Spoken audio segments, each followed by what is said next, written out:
Hello my dear students, welcome to my YouTube channel. ನನ್ನ ಹೆಸರು ಆಯಿಷಾ ದೊಡ್ಮನಿ. ಇವತ್ತಿನ ಈ ವಿಡಿಯೋದಲ್ಲಿ ನಾನು SSLC ಪರೀಕ್ಷೆ 2 ಗಣಿತ ವಿಷಯದ ಪಾಸಿಂಗ್ ಪ್ಯಾಕೇಜನ್ನು ಹೇಳ್ತಾ ಇದ್ದೀನಿ. ಅಂದರೆ ಇದರಲ್ಲಿ ಎಲ್ಲ ಪಾಠಗಳನ್ನು ಮೆನ್ಷನ್ ಮಾಡಿಲ್ಲ. ಯಾವ್ಯಾವ ಪಾಠದಲ್ಲಿ ಏನೇನು ಓದಬೇಕು ಇಂಪಾರ್ಟೆಂಟ್ ಆಗಿ ಬರುವಂಥ ಕ್ವಶನ್ಗಳನ್ನು ನಾನು ಏನು ಮಾಡಿದ್ದೀನಿ ಅಂತಂದರೆ ಇದರಲ್ಲಿ ಹೇಳಿದ್ದೀನಿ. ಓಕೆ, ಸರಿ, ಬನ್ನಿ ವಿಡಿಯೋನ ಸ್ಟಾರ್ಟ್ ಮಾಡೋಣ. ಮೊದಲನೇದು ಗಣಿತ ಪಾಸಿಂಗ್ ಪ್ಯಾಕೇಜ್.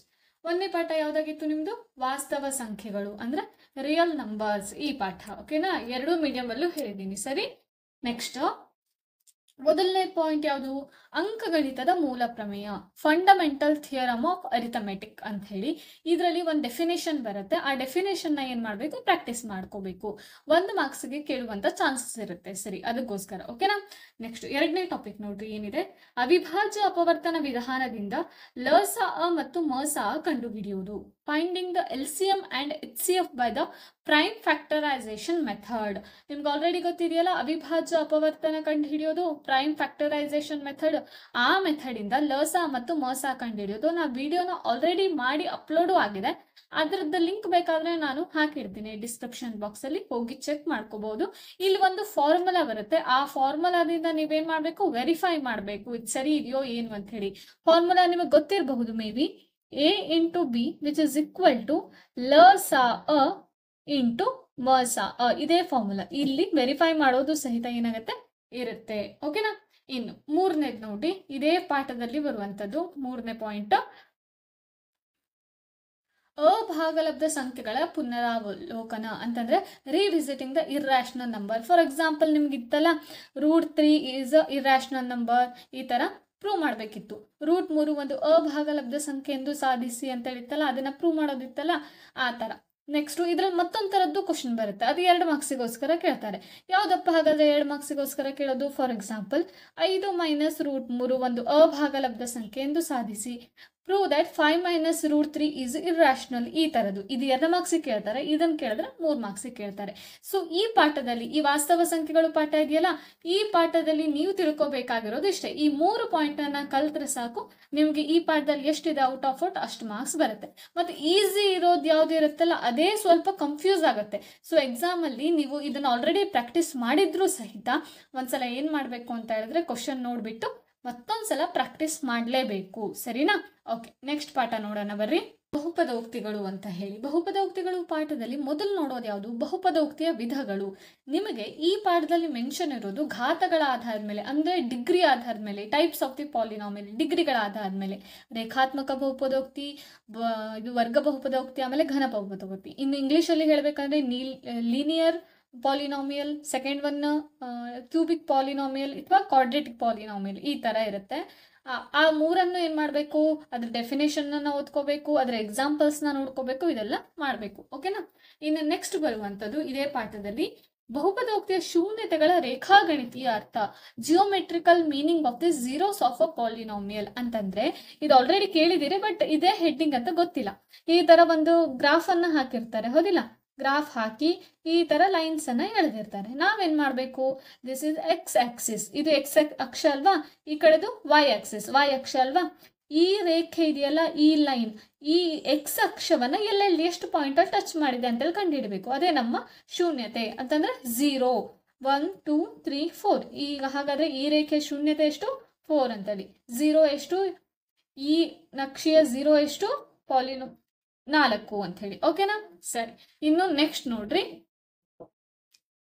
ಬಹುಪದೋಕ್ತಿಯ ಶೂನ್ಯತೆಗಳನ್ನ ಕಂಡುಹಿಡಿದು ಶೂನ್ಯತೆ ಮತ್ತು ಸಹಗುಣಕಗಳ ನಡುವಿನ ಸಂಬಂಧವನ್ನು ತಾಳೆ ನೋಡ್ರಿ.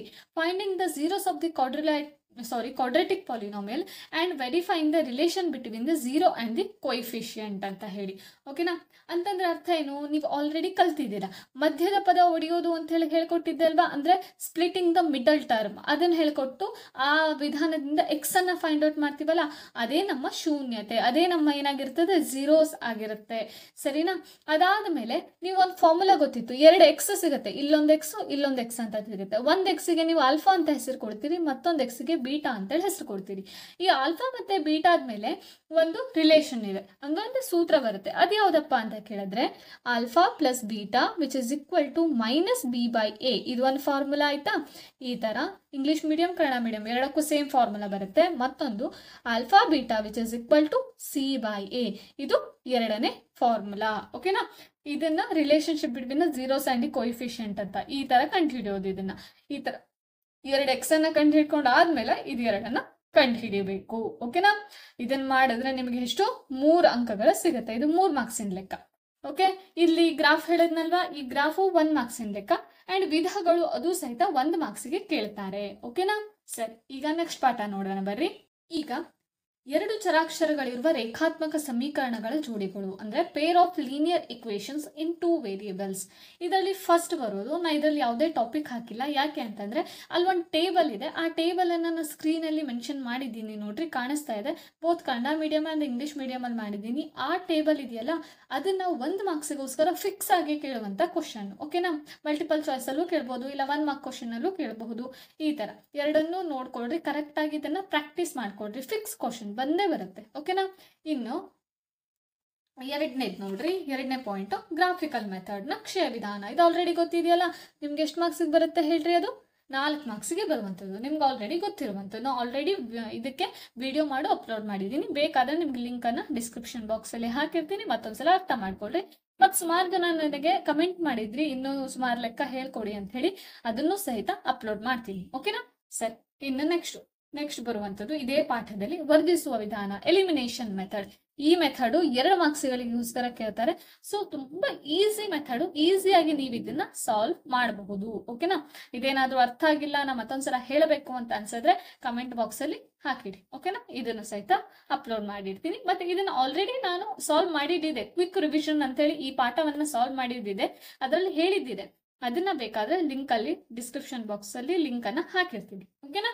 ಸರಿ, ಈಗ ನೆಕ್ಸ್ಟ್ ಬರುವಂತ ಪಾಠ ನೋಡೋಣ ಬರ್ರಿ.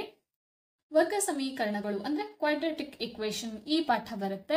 ಇದರಲ್ಲಿ ಯಾವುದನ್ನ ನೋಡೋದು? ಫಸ್ಟ್ ಒನ್ ನೋಡ್ರಿ, ಅಪವರ್ತನ ವಿಧಾನದಿಂದ ವರ್ಗ ಸಮೀಕರಣ ಬಿಡಿಸುವುದು. ಅಪವರ್ತನ ವಿಧಾನ ಅಂದ್ರೂ ಒಂದೇ, ಅದು ಫ್ಯಾಕ್ಟರೈಸೇಷನ್ ಮೆಥಡ್ ಇದೆಯಲ್ಲ, ಅದು ಅಂದ್ರೆ ಸ್ಪ್ಲಿಟಿಂಗ್ ದ ಮಿಡಲ್ ಟರ್ಮ್ ಅಂದ್ರೆ ಮಧ್ಯದ ಪದ ಒಡೆಯೋದು ಅಂತ ಹೇಳ್ತೀವಲ್ಲ, ಆ ವಿಧಾನದಿಂದ ನಾವೇನ್ ಮಾಡ್ಬೇಕು? ವರ್ಗ ಸಮೀಕರಣವನ್ನ ಬಿಡಿಸ್ಬೇಕು. ಅಂದ್ರೆ 2 ಎಕ್ಸ್ ನ ವ್ಯಾಲ್ಯೂ ಸಿಗುತ್ತಲ್ಲ, ಫಸ್ಟ್ 2 ಲಾಸ್ಟಿಗೆ 2 ಎಕ್ಸ್ ಈಕ್ವಲ್ ಟು ಅಂತ ಹೇಳಿ ಬರುತ್ತಲ್ಲ, ಅದನ್ನ ಕಂಡುಹಿಡಿಯೋದು. ಸ್ಪ್ಲಿಟಿಂಗ್ ದ ಮಿಡಲ್ ಟರ್ಮ್ ಮಧ್ಯದ ಪದ ಒಡೆಯೋದ್ರಿಂದ ಸಿಗುತ್ತೆ. ಸೊ ಆ ವಿಧಾನದಿಂದ ಕಂಡುಹಿಡಿಯುವಂಥದ್ದು ಕೊಡ್ತಾರೆ 2 ಮಾರ್ಕ್ಸ್ಗಳಿಗೋಸ್ಕರ. ಓಕೆನಾ. Next one nature of the roots ಅಂತ ಹೇಳಿ, ಏನು ನೇಚರ್ ಆಫ್ ದಿ ರೂಟ್ಸ್, ಮೂಲಗಳ ಸ್ವಭಾವ. ಶೋಧಕ ಕಂಡುಹಿಡಿಯೋದು, ಡಿಟರ್ಮಿನೆಂಟ್ ಕಂಡುಹಿಡಿಯೋದು ಅಂತ ಹೇಳಿ ಕೊಡ್ತಾರಲ್ಲ. ಈಗ ಇದು ಕನ್ನಡ ಮೀಡಿಯಂ ಅಲ್ಲಿ ಪೇಜ್ ನಂಬರ್ 52ರಲ್ಲಿದೆ. ನಂಗೆ ಇಂಗ್ಲಿಷ್ ಮೀಡಿಯಂ ಇಂದ ಅಷ್ಟು ಐಡಿಯಾ ಇಲ್ಲ, ಒಂದ್ಸಲ ನೋಡ್ಕೊಬಿಡ್ರಿ. ಓಕೆನಾ. ನೇಚರ್ ಆಫ್ ದಿ ರೂಟ್ಸ್, ಡಿಟರ್ಮಿನೆನ್ಸ್ ಒಂದು ಫಾರ್ಮುಲಾ ಇದೆ, ಯಾವ್ದು ಹೇಳ್ರಿ? b² - 4ac ಅಂತ ಹೇಳಿ. ಈ ಫಾರ್ಮುಲಾದಲ್ಲಿ ಎ ಯಾವುದು, ಬಿ ಯಾವುದು, ಸಿ ಯಾವುದು ಅಂತ ಫೈಂಡ್ ಔಟ್ ಮಾಡಿಕೊಂಡು ಆಮೇಲೆ ರೂಟ್ಸಿನ ನೇಚರನ್ನು ಫೈಂಡ್ ಔಟ್ ಮಾಡಬೇಕು. ಅಂದರೆ ಇದು <0 ಇದ್ರೆ ಏನರ್ಥ, >0 ಇದ್ರೆ ಏನರ್ಥ, =0 ಇದ್ರೆ ಏನರ್ಥ, ಇದೆಲ್ಲ ಒಂದು ಟೇಬಲನ್ನು ಹಾಕಬೇಕು. ನಾನು ಸ್ಕ್ರೀನ್ನಲ್ಲಿ ಟೇಬಲನ್ನು ಶೇರ್ ಮಾಡಿರ್ತೀನಿ. ಓಕೆನಾ. ಒಂದ್ಸಲ ಅದನ್ನು ಸ್ಕ್ರೀನ್ಶಾಟ್ ಹೊಡ್ಕೊಳ್ರಿ, ಇಲ್ಲ ಅಂತಂದರೆ ಪಾಸ್ ಮಾಡಿಕೊಂಡು ಬರ್ಕೊಳ್ರಿ. ಏನು ಮಾಡ್ತೀರಿ ನೀವು ನೋಡ್ರಿ, ಅದನ್ನ ಪ್ರಾಕ್ಟೀಸ್ ಮಾಡಲೇಬೇಕು. ಯಾಕಂದ್ರೆ ಕೇಳ್ತಾರೆ 2 ಮಾರ್ಕ್ಸ್ಗಳು ಇದನ್ನು ಕೇಳ್ತಾರೆ, ಇಲ್ಲ 2 ಮಾರ್ಕ್ಸಿಗೆ ಇದನ್ನು ಕೇಳ್ತಾರೆ. ಓಕೆನಾ. ಸರಿ, ಈಗ ನೆಕ್ಸ್ಟ್ ಬರುವಂತಹ ಪಾಠ ಯಾವುದು ಅಂತ ನೋಡೋಣ ಬರ್ರಿ. ಸಮಾಂತರ ಶ್ರೇಣಿಗಳು. ಈ ಸಮಾಂತರ ಶ್ರೇಣಿಗಳಲ್ಲಿ 4 ಮಾರ್ಕ್ಸಿನ ಒಂದು ಲೆಕ್ಕ ಬರುತ್ತೆ. ಆದ್ರೆ ಆ 4 ಮಾರ್ಕ್ಸಿನ ಲೆಕ್ಕ ಏನಿದೆಯಲ್ಲ, ಅವರು ಬುಕ್ಕಲ್ಲಿರೋದನ್ನ ಕೊಡಲ್ಲ. ಸೊ ನೀವು ಬುದ್ಧಿವಂತಿಕೆನ ಯೂಸ್ ಮಾಡಿಕೊಂಡು ಒಂದೊಂದೇ ಸೆಂಟೆನ್ಸ್ ಅನ್ನ ಓದ್ಕೊಂಡು ಅರ್ಥ ಮಾಡ್ಕೊಂಡು ಮಾಡಬೇಕಾಗಿರುತ್ತೆ. ಅದನ್ನ ಬಿಟ್ಟು 2 ಅಥವಾ 3 ಮಾರ್ಕ್ಸಿಗೋಸ್ಕರ ಲೆಕ್ಕವನ್ನ ಕೇಳ್ತಾರೆ. an ಕಂಡು ಹಿಡಿಯೋದು ಇದೆಯಲ್ಲ, an 20ನೇ ಪದ ಕಂಡು ಹಿಡೀರಿ, 30ನೇ ಪದ ಕಂಡು ಹಿಡೀರಿ ಅಂತ ಕೇಳ್ತಾರಲ್ಲ, ಆವಾಗ an ಫಾರ್ಮುಲಾ ಹಾಕಬೇಕು. ಆ an ಫಾರ್ಮುಲಾ ಅದ್ರ ಬಗ್ಗೆ ಕ್ವಶನ್ ಕೊಡ್ತಾರಲ್ಲ, ಅದು ಟೋಟಲ್ ಆಗಿ 2 ಮಾರ್ಕ್ಸ್ಗೋಸ್ಕರ ಕೇಳೋದು. ಈಗ SN ಫಾರ್ಮುಲಾ ಇದೆ, ಆ SN ಫಾರ್ಮುಲಾ ಇದೆಯಲ್ಲ, ಆ SN ಫಾರ್ಮುಲಾನ 3 ಮಾರ್ಕ್ಸ್ಗೋಸ್ಕರ ಕೇಳುವಂತಹದ್ದು. ಸರಿನಾ. ಇದು 2ರಲ್ಲಿ ಯಾವ್ದಾದ್ರು ಒಂದು ಆಪ್ಷನ್ ಅಲ್ಲಿ ಕೇಳಿರ್ತಾರೆ. ಆರ್ ಕ್ವಶನ್ಸ್ 2 ಕೊಡ್ಬೋದು, 2 ಪ್ರಾಕ್ಟೀಸ್ ಮಾಡ್ಕೊಂಡು ಇಟ್ಕೊಳ್ಳಿ. ಸರಿನಾ. ಇದೇನಾದ್ರು 3 ಮಾರ್ಕ್ಸಿಗೆ ಬಂದ್ರೆ ತಪ್ಪಲಿಕ್ಕೆ ಹೋಗ್ಬೇಡ್ರಿ. ತುಂಬಾ ಈಸಿ ಇದೆ, ಸಿಂಪಲ್ ಆಗಿದೆ, ಅರ್ಥ ಮಾಡ್ಕೊಂಡು ಮಾಡ್ರಿ. ಓಕೆನಾ. ಸರಿ, ಈಗ ನೆಕ್ಸ್ಟ್ ಬರುವಂತ ಪಾಠ ನೋಡೋಣ. ತ್ರಿಭುಜಗಳು ಇದರಲ್ಲಿ ಇಂಪಾರ್ಟೆಂಟ್ ಆಗಿ ನಾ ಪಾಸಿಂಗ್ ಪ್ಯಾಕೇಜ್ ಅಷ್ಟೇ ಹೇಳ್ತಾ ಇದ್ದೀನಿ, ಅದಕ್ಕೋಸ್ಕರ ಥಿಯರಮ್ಸ್ ಪ್ರಮೇಯಗಳು ಇದರಲ್ಲಿ ಇಂಪಾರ್ಟೆಂಟ್ ಅಂತ ನಿಮಗೆ ಗೊತ್ತಿದೆ ಅಲ್ಲ, ಯಾವ್ಯಾವ ಪ್ರಮೇಯ ಇಂಪಾರ್ಟೆಂಟ್ ಅಂತ ಹೇಳಿ ನಾನು ನೆಕ್ಸ್ಟ್ ವಿಡಿಯೋ ಮಾಡ್ತೀನಿ, ಅದರಲ್ಲಿ ಹೇಳಿರ್ತೀನಿ. ಓಕೆನಾ, ಯಾವ ವಿಡಿಯೋ ಇಂಪಾರ್ಟೆಂಟ್, ಏನು ಓದಬೇಕು ಎಕ್ಸಾಮ್ 2ಗೆ ಅಂತ ಹೇಳಿ ಈ ತ್ರಿಭುಜಗಳು ಪಾಠದಲ್ಲಿ. ಇನ್ನು ಸ್ಕೋರಿಂಗ್ ಪ್ಯಾಕೇಜ್ ಅಂತೂ ಇದರಲ್ಲಿ ಆಲ್ಮೋಸ್ಟ್ ಅಭ್ಯಾಸದ ಲೆಕ್ಕ ಎಲ್ಲ ಮಾಡಬೇಕಾಗಿರುತ್ತೆ. ಆದರೆ ಪ್ಯಾಸಿಂಗ್ ಪ್ಯಾಕೇಜಲ್ಲಿ ಜಸ್ಟ್ ಥಿಯರಮ್ಸ್ನ ನೋಡ್ಕೊಂಡ್ರೆ ಸಾಕಾಗಿರುತ್ತೆ. ಓಕೆನಾ, ಇದಾದ್ಮೇಲೆ ನೆಕ್ಸ್ಟ್ ಲೆಕ್ಕ ಬರುವಂಥದ್ದು ನಿರ್ದೇಶಾಂಕ ರೇಖಾಗಣಿತ, ಕೋಆರ್ಡಿನೇಟ್ ಜಿಯೋಮೆಟ್ರಿ. ಸರಿನಾ, ಕೋಆರ್ಡಿನೇಟ್ ಜಿಯೋಮೆಟ್ರಿ ಅಂದರೆ ಫಸ್ಟ್ ಬರೋದು ಡಿಸ್ಟೆನ್ಸ್ ಫಾರ್ಮುಲಾ, ದೂರ ಸೂತ್ರ. ನಿಮ್ಗೆ ಆಲ್ರೆಡಿ ಗೊತ್ತಿದೆಯಲ್ಲ, ದೂರ ಸೂತ್ರ ಯಾವುದು ಹೇಳಿ, √(x2 - x1) plus y2 - y1 2. ಈ ಫಾರ್ಮುಲಾ ಬರುತ್ತೆ. ಈ ಫಾರ್ಮುಲಾ ಹಾಕಿ ಡಿಸ್ಟೆನ್ಸನ್ನು ಕಂಡು ಹಿಡಿಯೋದು. ಸರಿನಾ, ಇದಕ್ಕೆ ಎಷ್ಟು ಮಾರ್ಕ್ಸು, ಇದು ಯಾವತ್ತು 2 ಮಾರ್ಕ್ಸಿಗೋಸ್ಕರ ಕೇಳುವಂತಹದ್ದು. ಓಕೆನಾ, ಇನ್ನು ನೆಕ್ಸ್ಟ್ ಬರುವುದು ಭಾಗ ಪ್ರಮಾಣ ಸೂತ್ರ ಅಂದ್ರೆ ಸೆಕ್ಷನ್ ಫಾರ್ಮುಲಾ. ಸೆಕ್ಷನ್ ಫಾರ್ಮುಲಾ ಒಂಚೂರು ದೊಡ್ಡದಿದೆ, ಇದನ್ನ ಕೇಳೋದಿದ್ರೆ 3 ಮಾರ್ಕ್ಸಿಗೋಸ್ಕರ ಕೇಳ್ತಾರೆ. ಸರಿ, ಫಸ್ಟ್ ಇದು ನೋಡಿ, ಈ ತರ ಇದೆ, x, y which is equal to ಅಂತ ಹೇಳಿ ಬರ್ಕೊಂಡು m1 x2 plus m2 x1 divided by m1 plus m2 ಈ ತರ ಬರುತ್ತೆ. ಕಾಮಾ ಹಾಕಿ ಸೇಮ್ x ಇದ್ದಲ್ಲಿ y ಹಾಕಿದ್ರೆ ಆಯ್ತು. m1 y2 plus m2 y1 divided by m1 plus m2 ಅಂತ ಹೇಳಿ ಬರುತ್ತೆ. ಇದನ್ನ ಮಾಡಿದ್ರಾಯ್ತು. ಇದು ಭಾಗ ಪ್ರಮಾಣ ಸೂತ್ರ, ಇದನ್ನ ಸೆಕ್ಷನ್ ಫಾರ್ಮುಲಾ. ಇದು 3 ಮಾರ್ಕ್ಸಿಗೋಸ್ಕರ ಕೇಳ್ತಾರೆ. ಅಂಡ್ ಮೇಲಿಂದ ಇದೆಯಲ್ಲ ಡಿಸ್ಟೆನ್ಸ್ ಫಾರ್ಮುಲಾ, ದೂರ ಸೂತ್ರ, ಅದನ್ನು 2 ಮಾರ್ಕ್ಸಿಗೋಸ್ಕರ ಕೇಳ್ತಾರೆ. ಸೊ ಎರಡನ್ನೂ ಪ್ರಾಕ್ಟೀಸ್ ಮಾಡಲೇಬೇಕು, ಕೇಳ್ತಾರೆ. ಓಕೆನಾ, ಆದ್ರೆ ಆನ್ಯುವಲ್ ಎಕ್ಸಾಮ್ ಅಲ್ಲಿ ಇದನ್ನ ಕೇಳಿರ್ಲಿಲ್ಲ, ಯಾವ್ದನ್ನ, ಈ ಡಿಸ್ಟೆನ್ಸ್ ಫಾರ್ಮುಲಾನ ಕೇಳಿರ್ಲಿಲ್ಲ. ಅದು ಈ ಸಲ ಕೇಳುವಂತ ಚಾನ್ಸಸ್ ಇದೆ, ಯಾಕಂದ್ರೆ ನಿಮ್ಗೆ 3 ಪ್ರಿಪರೇಟರ್ ಇದೆಯಲ್ಲ ಅದರಲ್ಲೂ ಕೇಳಿದ್ರು ಇದನ್ನ. ಓಕೆ, ಸರಿ. ಇನ್ನು ನೆಕ್ಸ್ಟ್ ಬರುವಂತಹ ಪಾಠ ತ್ರಿಕೋನಮಿತಿ, ಟ್ರಿಗ್ನೋಮೆಟ್ರಿ ಅಂತ ಹೇಳಿ. ಇದರಲ್ಲಿ ನೋಡ್ಕೊಳ್ಳಿ, ನೀವು ನೋಡ್ಕೋಬೇಕಾಗಿರೋದು ತ್ರಿಕೋನಮಿತಿ ಅನುಪಾತಗಳು, ಟ್ರಿಗ್ನೋಮೆಟ್ರಿಕ್ ರೇಷಿಯೋಸ್ ಅಂತಂದ್ರೆ ನಿಮ್ಗೆ ಆಲ್ರೆಡಿ ಗೊತ್ತಿದೆಯಲ್ಲ, ಸೈನ್ ಥೀಟಾ ಆಗಿರ್ಬೋದು, ಕಾಸ್ ಥೀಟಾ ಆಗಿರ್ಬೋದು, ಈ ತರ ಸುಮಾರು 6 ಇದೆ. ಆ 6ಅನ್ನು ನೋಡ್ಕೋಬೇಕು. ಆ 6ರ ಮಧ್ಯೆ ಏನೇನು ರಿಲೇಶನ್ಶಿಪ್ ಇದೆ ಅದನ್ನೆಲ್ಲ ನೋಡ್ಕೋಬೇಕು. ಫಾರ್ ಎಕ್ಸಾಂಪಲ್ ಸೈನ್ ಥೀಟಾ ಇದೆಯಲ್ಲ, ಅದು ಯಾವ್ದ್ರ ಅಪೋಸಿಟ್, ಕಾಟ್ ಥೀಟಾ ಇದೆಯಲ್ಲ ಅದು ಯಾವ್ದ್ರ ಅಪೋಸಿಟ್, ಇದೆಲ್ಲ ನಮಗೆ ಗೊತ್ತಿರಬೇಕು. ಸರಿನಾ, ಇದಾದ್ಮೇಲೆ ತ್ರಿಕೋನಮಿತಿ ಅನುಪಾತಗಳ ಬೆಲೆ ಅಂತಂದ್ರೆ for example 0 degree, 45 degree, 30 degree ಇದೆಲ್ಲ ಬಂದಿತ್ತಲ್ವಾ. ಈ ಒಂದು ಟೇಬಲ್ ಅನ್ನ ಹಾಕೋದನ್ನ ಹೇಳಿಕೊಟ್ಟಿದ್ದೆ. ಆ ಟೇಬಲ್ ಅನ್ನ ಪ್ರಾಕ್ಟೀಸ್ ಮಾಡ್ರಿ, ಇದಕ್ಕೆ ಸಂಬಂಧಿಸಿದ ಎಲ್ಲಾ ಲೆಕ್ಕಗಳನ್ನ ಈಸಿಯಾಗಿ ಸಾಲ್ವ್ ಮಾಡಬಹುದು. ಇದನ್ನ ಆಲ್ಮೋಸ್ಟ್ 2 ಮಾರ್ಕ್ಸಿಗೆ ಕೇಳ್ತಾರೆ, ಇಲ್ಲಾಂದ್ರೆ 3 ಮಾರ್ಕ್ಸಿಗೆ ಕೇಳುವಂತ ಚಾನ್ಸಸ್ ಇದೆ. ಸರಿನಾ, ಆದ್ರೆ ಇಲ್ಲಿದೆಯಲ್ಲ ಇದನ್ನ 2 ಮಾರ್ಕ್ಸಿಗೋಸ್ಕರ ಕೇಳ್ತಾರೆ. ಫಾರ್ ಎಕ್ಸಾಂಪಲ್ ಸೈನ್ ಥೀಟಾನ 8/9 ಅಂತ ಹೇಳಿ ಕೊಟ್ಟರು ಅಂತ ತಿಳ್ಕೊಳ್ರಿ. ನಿಮ್ಗೆ ಕಾಸ್ ಥೀಟಾ ವ್ಯಾಲ್ಯೂ ಎಷ್ಟು ಅಂತ ಹೇಳಿ ಕೇಳ್ತಾರೆ, ಇಲ್ಲ ಅಂದ್ರೆ ಕೊಸೆಕ್ ಥೀಟಾ ವ್ಯಾಲ್ಯೂ ಎಷ್ಟು ಅಂತ ಹೇಳಿ ಕೇಳ್ತಾರೆ. ಈ ತರ ಇದನ್ನ ಕೊಟ್ಬಿಟ್ಟು ಹಿಂಗೆ ಕೇಳಬಹುದು. ಇಲ್ಲಾಂದ್ರೆ ಯಾವ್ದಾದ್ರು ಒಂದು ಟ್ರಯಾಂಗಲ್ನ ಕೊಟ್ಬಿಟ್ಟು 2 ಭಾಗಗಳನ್ನ ಅಥವಾ 3 ಅಳತೆಗಳನ್ನ ಕೊಟ್ಟು ಸೈನ್ ಥೀಟಾ ಮತ್ತೆ ಕಾಸ್ ಥೀಟಾ ಕಂಡು ಹಿಡೀರಿ ಅಂತಾನು ಸಹಿತ ಕೇಳಬಹುದು. ಇದು 2 ಮಾರ್ಕ್ಸ್ ಫಿಕ್ಸ್ ಆಗಿ ಬರುವಂತ ಕ್ವಶನ್, ಮತ್ತೆ ಈಸಿ ಇದೆ. ಸೊ ಪ್ಲೀಸ್ ಪ್ರಾಕ್ಟೀಸ್ ಮಾಡ್ರಿ ಇದನ್ನ. ಓಕೆನಾ, ಇನ್ನು ನೆಕ್ಸ್ಟ್ ಬರುವಂತದ್ದು ನೋಡ್ಕೊಳ್ರಿ, ತ್ರಿಕೋನಮಿತಿ ನಿತ್ಯ ಸಮೀಕರಣಗಳು. ಏನ್ ಹೇಳ್ರಿ, ತ್ರಿಕೋನಮಿತಿ ನಿತ್ಯ ಸಮೀಕರಣಗಳು. 3 ನಿತ್ಯ ಸಮೀಕರಣಗಳಿದಾವೆ. ಟ್ರಿಗ್ನೋಮೆಟ್ರಿಕ್ ಐಡೆಂಟಿಟೀಸ್ ಅಂದ್ರೆ sine square theta plus cos square theta which is equal to 1 ಅಂತ ಹೇಳಿ ಇದು ಒಂದು ಈ ತರ ಇದೆಯಾ. 1 plus tan square theta equal to sec square theta ಅಂತೇಳಿ 2ನೇದು. ಇದೇ ತರ ಇನ್ನೊಂದಿದೆ 3ನೇದು. ಇದರಲ್ಲೇ ಸುಮಾರು ಎಷ್ಟು ಇದನ್ನೇ ರೀಅರೇಂಜ್ ಮಾಡಿ ಬರೆದ್ರೆ ಹೆಚ್ಚು ಕಮ್ಮಿ 9 ಐಡೆಂಟಿಟೀಸ್ ಸಿಗುತ್ತೆ. ಸೊ ನೀವು 3 ಪ್ರಾಕ್ಟೀಸ್ ಮಾಡ್ಕೊಳ್ಳಿ, ಇದನ್ನು 1 ಮಾರ್ಕ್ಸಿಗೆ ಕೇಳುವಂತ ಚಾನ್ಸಸ್ ಇರುತ್ತೆ. ಮತ್ತೆ 3 ಮಾರ್ಕ್ಸಿನ ಕ್ವಶನ್ಸ್ ಬರುತ್ತಲ್ಲ, ಅದರಲ್ಲಿ ಎಲ್ಲಾದ್ರೂ ಅಪ್ಲಿಕೇಶನ್ ಅಲ್ಲಿ ಇದು ಮಾಡಬೇಕಾಗಿರುತ್ತೆ. ಸೊ ಇದನ್ನು 3ಅನ್ನ ಪಕ್ಕ ಪ್ರಾಕ್ಟೀಸ್ ಮಾಡ್ಕೊಳ್ಳೇಬೇಕು. ಓಕೆನಾ, ಸರಿ. ನೆಕ್ಸ್ಟ್ ಬರುವಂತ ಪಾಠ ನೋಡೋಣ ಬರ್ರಿ, ಯಾವುದು ಅಂತ ಹೇಳಿ ವೃತ್ತಗಳು, ಸರ್ಕಲ್ಸ್ ಅಂತ ಹೇಳಿ.